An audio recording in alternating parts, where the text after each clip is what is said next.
Hello everyone, welcome back to our channel uncut life of Rimi Arjun. আশা করি তোমরা সকলে খুব ভালো আছো। আগের দিন রাতে আমরা জলপাইগুড়ি নেমেছি আর সেখানে একটা হোটেলে ছিলাম। তো সেখানে আর ভিডিও করা হয়নি, কারণ সবাই এসে প্রচণ্ড টায়ার্ড হয়ে গেছিলাম আর ভিডিওটিও করা হয়নি। আর নেক্সট দিন রেডি হয়ে বেরিয়েছি, আমরা যাচ্ছি জলপাইগুড়ি টু দার্জিলিং ভায়া মিরিক। তো সেই যাওয়ার পথে এক জায়গায় দাঁড়িয়েছি ব্রেকফাস্টের জন্য। তো চলো দেখি রেস্টুরেন্টে কি পাওয়া যায় না যায় আর আমরা সকালে কি খাই। প্রথমেই চলে এসছে গরমা গরম এগ নুডলস, সেটা আমার বোনের জন্য, কারণ ও রুটি পরোটা কিছু খাবে না বললো। এরপর আস্তে আস্তে আমাদের সবারই খাবার চলে এসছে। রিমির জন্য এবং আমার বাবার জন্য রুটি আর সবজি বলা হয়েছিল, আর আমার আর মায়ের জন্য লাচ্ছা পরোটা আর সবজি। এবং খাবারগুলো খুবই ভালো ছিল এবং বেশ গরম ছিল। তবে আমরা সব কিছুই মানে শেয়ার করেই খেয়েছিলাম, যার যার যেটা সেটাই নয়। আমরা লাচ্চা পরোটাও ট্রাই করেছি, হ্যাঁ, আমরা এগ নুডলসও ট্রাই করেছি। হ্যাঁ, তো সবাই এখন খেতে ব্যস্ত। এই যে রিমি খাচ্ছে। আসলে ভাবলাম সারাদিন কি এটা ওটা খাওয়া হয় না হয় উল্টোপাল্টা, ওই জন্য সকালে একটু রুটিটা দিয়ে ভাবলাম শুরু করি। তবে লাচ্ছা পরোটাটা একটু ট্রাই করে দেখলাম, ওটাও বেশ ভালোই করেছিল কিন্তু খেতে, বলো। হ্যাঁ, ওটা বেশ সফট ছিল এবং গরম ছিল। হ্যাঁ, আর একটু হালকা ক্রাঞ্চিও ছিল। আর তার সাথে বোধহয় একটা ঘুগনি টাইপের সবজি দিয়েছিল, মানে ঘুগনি যেটা রুটির সাথে দিয়েছিল সেটাই লাচ্ছা পরোটার সাথেও দিয়েছিল। সঙ্গে আচারও ছিল, ওদের তো সব কিছুতে আচার থাকেই। হ্যাঁ হ্যাঁ, এরপর খাওয়া দাওয়া করেই আমরা ঝটপট বেরিয়ে যাব, কারণ এখানে বেশি টাইম নষ্ট করলে ওইদিকে আবার যেতে দেরি হবে। তো এই যাচ্ছি আমরা এখন মিরিক রোড ধরে। এটা হ্যাঁ, এটা আমরা জলপাইগুড়ি থেকে বেরিয়ে এখন মিরিকে ভায়া মিরিক হয়ে যাচ্ছি। এই যে রাস্তাগুলো দেখছেন, এগুলোতে অলরেডি বৃষ্টি পড়তে শুরু করেছে। আমরা যখন জলপাইগুড়ি মানে ইয়ে থেকে বেরোচ্ছি, হোটেল থেকে বেরোচ্ছি যখন, তখনই হালকা বৃষ্টি শুরু হয়ে গেছে আর মেঘ তো বেশ ভালোই করেছিল। এখন এই যে ওপরে মেঘ ভেসে বেড়াচ্ছে, তো মনে হচ্ছিল যে বৃষ্টি হবে, কারণ ওই যে দূরে মেঘ দেখা যাচ্ছে আর পাহাড় দেখাও আমাদের শুরু হয়ে গেছে অলরেডি। হ্যাঁ, খুব ভালো দৃশ্য ছিল দুদিকেই, কারণ একেতে মেঘলা পরিবেশ, তারপরে পাহাড়, তো খুবই মনোরম দৃশ্য মনে হচ্ছিল এখনো পর্যন্ত। এরপরে শুরু হলো আসল কাণ্ড, যেটা হচ্ছে প্রচন্ড বৃষ্টি, মানে কিচ্ছু দেখা যাচ্ছে না দুদিকে। আমরা এক্সপেক্টও করিনি যে এত বৃষ্টি হবে, কারণ এই যে মিরিক রোডের মধ্যে যে পাইন, দেবদারু, এই যে গাছগুলো আছে, এগুলো দেখতে খুব ভালো লাগে। এই করতে করতেই আমরা মিরিক পৌঁছে গেছি, কিন্তু সেখানে এত বৃষ্টি পড়ছিল যে আমরা ছাতা কিনতে বাধ্য হলাম। হ্যাঁ, প্রথমে দুটো স্পট আমরা মিস করেছি, আমরা দেখতে পারিনি শুধুমাত্র বৃষ্টির জন্য, কারণ আমাদের ছাতা ব্যাগে কোথায় ছিল খুঁজে পাচ্ছি না। এই যে এখন প্রচন্ড বৃষ্টি পড়ছে, এই আমরা ভিজে ভিজে ছাতা কিনেছি। আর এই জায়গাটার নাম কি ছিল? এই জায়গাটা মিরিক। হ্যাঁ, মিরিকের জায়গাটার নাম কি ছিল? মিরিক ভ্যালি না কি যেন ছিল? হ্যাঁ, মিরিক ভ্যালি, এবং তার সাথে একটা লেক ছিল, যেটা আমরা একদমই দেখতে পেলাম না ভালোভাবে, কারণ বৃষ্টিতে চারিদিকটা ছেয়ে গেছে, সঙ্গে কুয়াশা। এই দেখুন, বুঝতেই পারবেন, এবারে ঝড়ের মতো বৃষ্টি। আমরা 3টে ছাতা কিনেছি ওখানে নেমে, তারপরে আমরা নামতে পেরেছি আর কি গাড়ি থেকে, মানে বড় বড় 2-3টে ছাতা কিনেছি।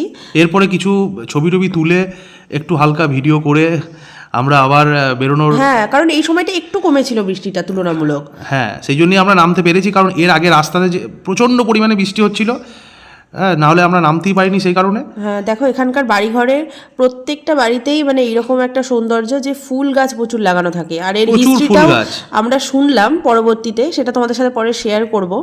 এইবার আস্তে আস্তে আমরা আবার একটা স্পটের দিকে এগিয়ে যাচ্ছি, যেটা টি গার্ডেন, একটা গোপালধারা টি গার্ডেন।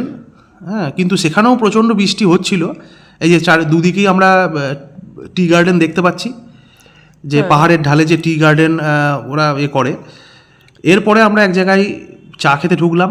আর আমরা এখন ওই গোপালধারা টি গার্ডেনের পাশেই আছি, মানে একদম সামনেই একটা চায়ের দোকান। এটাতে আর কি চা বসেও খাওয়া যায়, আবার এমনি প্যাকিং করে আর কি গুঁড়ো চা যেটা বলে, সেটা ওখানকার স্পেশাল ফ্লেভার টি যেগুলো, সেগুলো কিনে আনা যায়। তো এখানে বসে ওরা চা তৈরি করে দেয়, যেটা ওদের নিজস্ব ফ্লেভার ব্ল্যাক টি।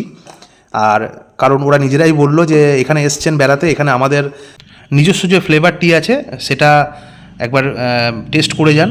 তো এটাই আমরা টেস্ট করেছি, এই যে আমি এখন ওটা টেস্ট করছি, মাদের খাওয়া হয়ে গেছে অলরেডি। তো এরপরে আমরা ওই যে চা বাগানটা স্পটটা আর কি আছে ওটা দেখতে যাবো। আর এই যে সুন্দর স্পটে চলে এসেছি, এখন বৃষ্টি প্রায় থেমে গেছে। হ্যাঁ হ্যাঁ, সেই কারণেই আমরা এই যে খুব ক্লোজলি এগুলো ভালো করে দেখতে পাচ্ছি। এবং আর সত্যি সামনে থেকে দেখতে অসাধারণ লাগছিল, মানে ভিডিওটাতে কতটা কি হয়েছে জানি না, তবে সামনে থেকে সত্যি খুব সুন্দর লাগছিল দেখতে। আর এই প্রথম চা বাগান এত ক্লোজলি দেখছি, সেই জন্য আরো বেশি ভালো লাগছে। এই বৃষ্টিস্না তো এই যে পরিবেশে এই চা বাগানটা দেখতে আরও বেশি ভালো লাগছিল। তো এখান থেকে ছবি টবি তোলা হলো, অনেক ঘোরাঘুরি হলো, ভিডিও করা হলো। তো এরপর আবার পরবর্তী স্পটে যাচ্ছি।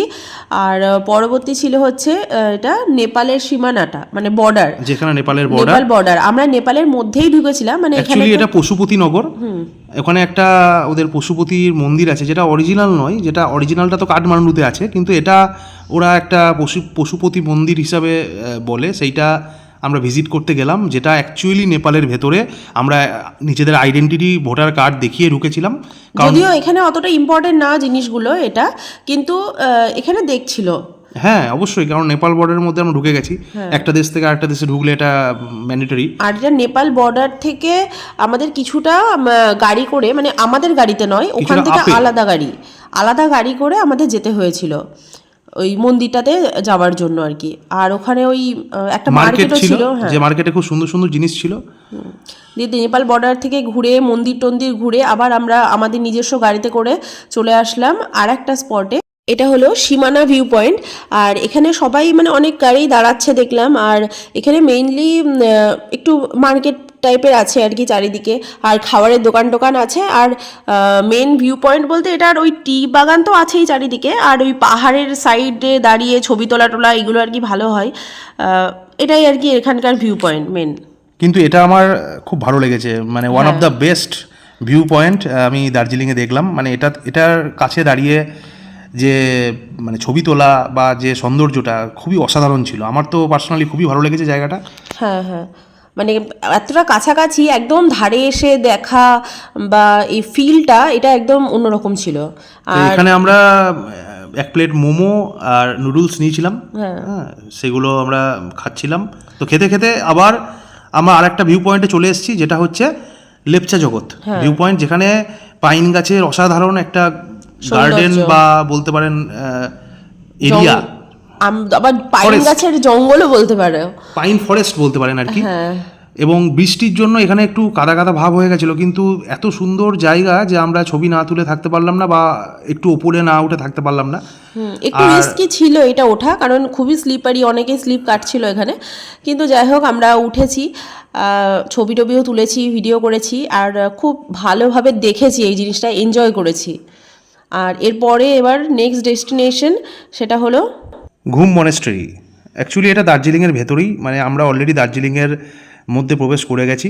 এটা ওদের একটা প্রার্থনার জায়গা, যেটা ওদের ধর্মের বা বৌদ্ধ ধর্মের যেটা মনেস্ট্রি বলা হয় আর কি।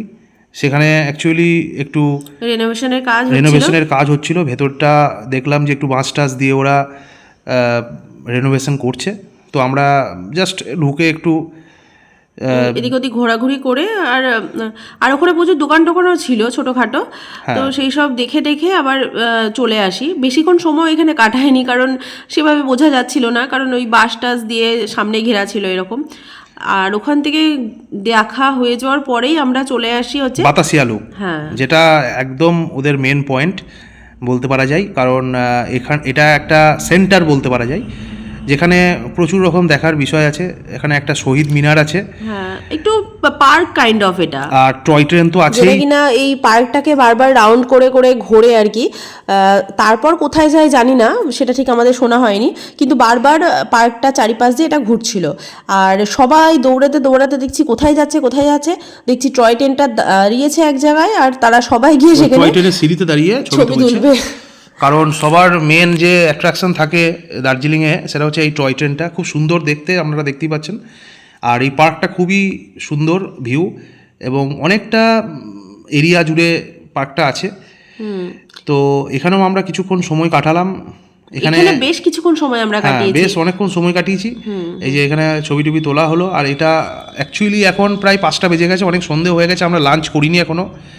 তো হ্যাঁ, ওই রাস্তাতেই যা টুকটাক এটা ওটা খেতে খেতে এসেছি, এখনো লাঞ্চ সেভাবে করা হয়নি। তাহলে ওই সুন্দর স্পটটা তোমাদের সাথে আরেকবার ভালো করে শেয়ার করে দিই।